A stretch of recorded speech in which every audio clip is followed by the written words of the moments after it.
guys, it is Tristan with Nerdette's Newsstand, and we are going to talk the best of the week, my top 5, and we're also going to, have the loser book of the week. Loser of the week? I don't know. We'll figure out a name for it. The worst of the week. Oh my God, it is so bad. When I say bad, you know what? We'll get there.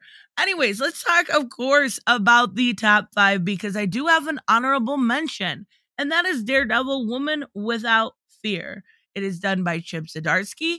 And I jumped on at this point because I'm not a huge fan of the Marvel characters, but I like Elektra. And I'm like, I know Chip Zdarsky's good. This is going to be a good point to, jump on. I was right. It was really good. The art was phenomenal. I liked the story. We got a couple flashbacks and a great explanation if you're not super familiar with the character. Stuff even going back to Frank Miller. So I thought that was really appropriate. I thought it was good. Not top 5, but definitely worth the honorable mention. So also, if you are new to the channel and enjoy this type of content, I make it every single day. Hit subscribe, hit like, leave me a comment down below. Let me know what your book of the week is. I am curious if we are similar. So let's start with number 5. And this is the first time this book has ever made it into my best books of the week, and that is Joker number 11. I really, really like what James Tynion is finally doing with this book. It only took 11 issues. Slow start. Okay, it's not really that bad. The stuff he did with Vengeance, which is the clone of Bane, basically, or Bane's daughter, was okay. But finally, now we're getting this Samson family. And they actually feel truly evil. They are cannibalistic, murderous psychopaths wanting to eat Joker. And it's kind of like evil versus evil. So I'm really enjoying it. I like the way he also does Babs and James Gordon. So this book was actually really good this week. I'm in the backup, the Punchline backup, I've been waiting months to find out about, even though I got ruined by solicitations, has also been good. So let's go to number 4. I have May's book number 5. Now, this book was really good, and I liked Jeff Lemire, but it was so normal. The ending wasn't anything I thought that Jeff Lemire would come up with. Now, it was like, let's learn a lesson. What you wanted was right in front of you all along. We've never had that lesson in comic books before, have we? Never, ever, ever. And he still didn't get his daughter? Like, what? All right, okay, Jeff Lemire. That one was pretty predictable, or it would probably be higher on my list. For number 3, I have Titans United number 5. This book is so good. This book is everything you could want from a Titans book, and the art is so damn awesome. I really like the artist. Well, I like the whole book. What am I talking about? But it's basically Titans from 20 years ago, maybe. I guess it is by Calvin Scott, and the art is by Louise. I wanted to make sure I mentioned them because they deserve their due. But my God, we're getting a story, and it's, Connor-centric. Basically, Connor is kind of turned evil, and you got to find out why. And Starfire's sister, Blackfire, is in it, and they kind of do the same shipping they did in the Titan show.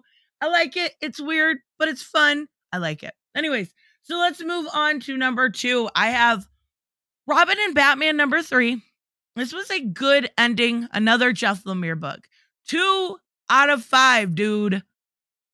Insane. Anyways, so this ends Jeff Lemire at DC besides his Green Hell. He did get an exclusive with Image, which totally sucks for DC fans, but I get why he would want to do more creator-owned stuff, right? Besides Black Hammer. But I like this story. The art by Dustin New was awesome. It felt a little lackluster again towards the end. See, my problem with Jeff Lemire is he can set up a great story. And then sometimes he kind of slips on the ending. And it was basically just Robin coming into his own. And it is a coming of age story, right? And hinting towards Nightwing. And I thought it was great. But issue number 2 was so so much better. You got to land those endings or you're going to make, kind of the whole thing stutter a little bit, but it was good.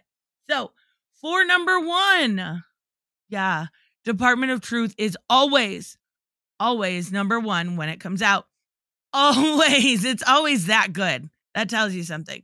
Department of Truth has been phenomenal since it came out. This is number 15, by the way. And we get little hints as to what's going on in the story for a very long time, like 14 issues. We had no idea if when people thought up these strange fictions, if they were a byproduct of people's thought process or if they were actually real. And we do get a definitive answer to that in this. Now, this one specifically was about Mothman. And I want to mention the art in this is like hauntingly good. It makes you look at it and never want to see a Mothman in real life. And we actually have Lee Harvey Oswald. He actually captures one of these things and they throw in a new sort of villain, or we don't know if he's a villain, a new person into the mix. And I'm not sure what's going on with that. But what I was hoping for in this one is a little bit more answers to the woman in the red dress with the black eyes on her. I believe her name at this point we can say is Babylon. But we got a lot of answers last time and none this time. So I think James Tynion does that. Like every 3 episodes or issues, he'll give us a new hint as to who she is. I'm still saying it's Audrey Hepburn or it is Marilyn Monroe. I said it here. You can quote me later. I still think it's her. But Department of Truth, if you haven't read it, it'll be worth it to pick up on the trades. It is really, really good. But we still have to talk about one more book. And it is the absolute worst book of the week, month, quite possibly the year. I mean, I felt like a masochist trying to make myself read this. And that is Justice League versus the Legion of Superheroes. Now, of course, it's Bendis. So, yeah, there's that. And it was nonsensical. The art was really good, and it felt like a lot of the word bubbles just really fucked with the art. Like, it felt like I could tell the story from most of the art. And I got to a point where I was reading it, and they were all kind of talking, and I just kind of zoned out. And I don't remember what that whole panel was about or that whole page. And I'm just like, I'm done. I don't normally drop books in one book, but after Checkmate, after Superman, after Justice League, yeah, he doesn't deserve a second issue. I can't do the Bendis anymore. I'm done. Done. If his name is on a title, I'm out. Unless it's Batman, because we don't know yet, but I still think it's Ram V. I think we are going to get Ram V, unless they keep Joshua Williamson. But if it's Bendis, I'm going to be so upset. It's going to be such a disappointment. But yeah, terrible. So anyways, let me know, of course, what your favorite books are of the week. I didn't get a chance to do this last week because I was on a stream with Dr. Soup. I will have one tomorrow with her on her channel. Make sure you guys check it out. And I will see you in the next one. Bye-bye.